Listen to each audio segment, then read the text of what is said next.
Is your tap water actually harming your seedlings? And could something like sewage water actually be better? See, when water comes out of our faucet, it's already been treated with chlorine to kill off any bacteria and viruses so that it can be drinkable.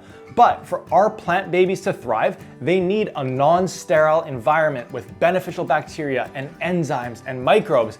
And so that got me thinking, well, maybe sewage water is actually better. And so you know me, I of course put it to the test in the form of an experiment. So 31 days ago, I started 3 identical sets of seeds. I used 3-inch seed cells and filled them up with my seedling mix, which is very high in compost, and that would be packed with microbes, enzymes, and beneficial bacteria. Then, for all 3 environments, I planted buttercrunch lettuce, tomatoes, and bok choy. And after covering all 3 environments, it was time to give each of them a different type of water. For environment number 1, I went with tap water. This is what I've done in the past and I've gotten really good results with it, so it's going to serve as our control. For environment 2, I went with rainwater. No chlorine, no other chemicals, 100% natural. I've got a few rainwater catchments outside my house, so it made it super easy to collect throughout the experiment. And lastly, for environment number 3, I went with a complete wild card, sewage water. For this, I bought some biodegradable soap and then started washing my dishes, getting all the food scraps, oil, and gunk into the sink, and then filled up my mason jar and watered the seedlings with this water. I'm super interested to see how this one does because it's basically the opposite of sterile tap water. It's full of bacteria from the sink that could potentially be beneficial for our plants. After that, I put all 3 environments under my VivoSun grow lights that I use for all of my seed starting. I put it 6 inches away from the top of the seedlings, turned it on for 12 hours per day, and rotated the seedlings every 2 days to ensure they all got equal light. So with that being said, let's fast forward for our first update. Well, we've got some bad news, some interesting news, and some good news. So it's just over 2 weeks since we kicked this experiment off, seeing some really interesting things. So let's take a look and do a quick update. So starting with our tap water environment, really good germination for the lettuce, tomatoes, and bok choy. And this is kind of like the control because I've always started my seeds with tap water. And so this is what we're going to use as our baseline. And the one problem that you might be noticing is a little bit of leaf damage on both the bok choy and some of the tomato leaves here, which we're going to talk about in a second. Now for our rainwater environment, still getting really good germination, but definitely smaller growth across the board here, which really surprised me. As you see, the lettuce, definitely a little bit smaller, especially over here. Same with these tomato plants here. So I was quite surprised to see this one behind the tap water environment. And lastly, our gray water environment. This is the water we've been using to wash dishes with, using soap in it. They're literally leading the way, growing the best, growing the biggest, looking the healthiest. And there might be something to be said about having a less sterile environment, having some bacteria, some enzymes in there that's actually benefiting these plants.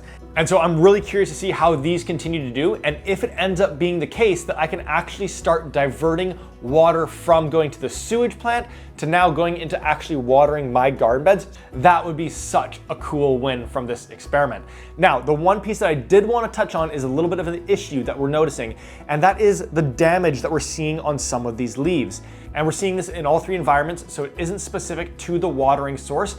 What it actually is that a few months ago, I brought in some basil plants from the garden, and those tracked some aphids and whiteflies into my seed starting area, which found their way onto these plants. I've been managing them just by squishing them, and the new growth does look good on these plants, so I don't think it will have any kind of like negative impact on this experiment. And then once this experiment is done, I'll do a big deep clean on this area to get rid of it before the season starts. So let's now fast forward a few more weeks for the final update in this experiment and see if the gray water ends up being the winner in this experiment. Hey guys, so just before we get to the final results, I wanted to provide a quick little life update and mental health update from my end here. So the end of 2025 ended up being really stressful and challenging for me. I kid you not, in a 7-day period, 1 week, my relationship came to a close. My great uncle in San Diego, who I adored, passed away.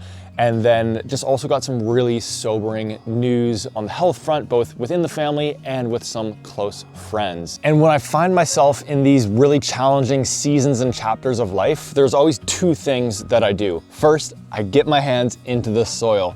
So gardening for me has always first and foremost been an activity that I do for my mental health and well-being. And secondly, I work on my mind with a therapist, which is why I'm thrilled to share that for the very first time, today's gardening experiment is sponsored by BetterHelp.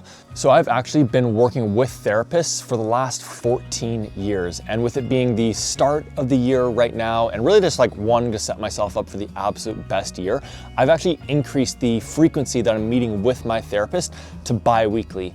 And specifically, the things that we're actually working on right now are primarily around kind of like contentment and overall happiness, and just like a level of peacefulness with where things are at life-wise, as that's always been a challenge and a struggle for me. And so it absolutely is a cost, but I've always viewed this as the best investment that I can be making in my mental health and well-being to set myself up for the best next day, week, year ahead here. And one of the things I love about BetterHelp is that they have this questionnaire that you're going to take right at the very beginning that's going to help set you up and connect you with the best therapist for where you're at and what you're moving through life-wise. I think having that connection with your therapist is really, really important. And so if you end up not kind of having that connection right out of the gates, you can switch to a new therapist with no cost, no fees, anything along those lines. So if you do find yourself moving through a challenging season of life, just know that I'm right there with you. And if you want to start doing therapy as well, then head down to the link in the description of this video or go to betterhelp.com/gardening experiments to get 10% off your first month of therapy. And lastly, just know that I see you. I know it's tough right now, but we're going to get through it. The storm is going to pass and everything is going to work out all right. Now, let's get to those final results. All right, we are now 31 days into this experiment and it is time for our final results. This has been a super interesting one and we need to wrap it up today because they are officially outgrowing their seed cells.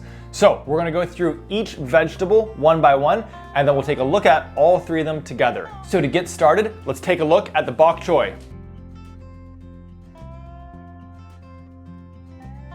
Okay, so I'd say that the sewage water environment has started to slow down and fall behind a little bit. And then on the other hand, both the rainwater and tap water are looking good. I'm gonna give the nod to the tap water though, that it has grown a little bit bigger at this point than the rainwater. Let's move on to environment number 2, the tomatoes.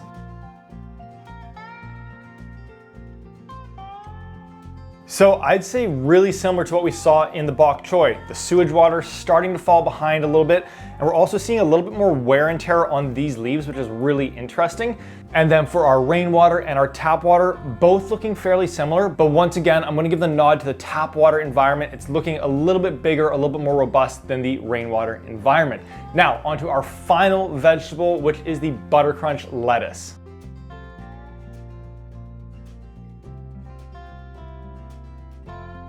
And once again, the trend continues here. The sewage water definitely not looking bad at all in this environment. I'm really happy with how these have grown, but a little bit smaller, a little bit behind our two other environments, with the tap water leading the way. So to now conclude this experiment, let's bring all three environments up for a couple of final observations. So starting with the sewage water here, I am incredibly fascinated to continue experimenting with this. I've had it just sitting over here and watering from that. So I think if I was using kind of like fresh sewage or gray water from my sink or shower or laundry, it would have done even better. And I'm really excited about that because again, if that means I can start offsetting tons of my water, decreasing the amount that I'm utilizing from the tap, that will be a phenomenal win that I'm definitely going to continue experimenting with. Then moving on to the rainwater environment, it was a little bit behind, but they've come on really strong. And what I'm curious about and kind of suspect is that it might have been a pH imbalance happening with that rainwater versus the tap water that has been treated a little bit. But either way, they're growing super well and I would have no problem whatsoever with using that rainwater in my garden beds. Plus, it's already happening anytime that it rains.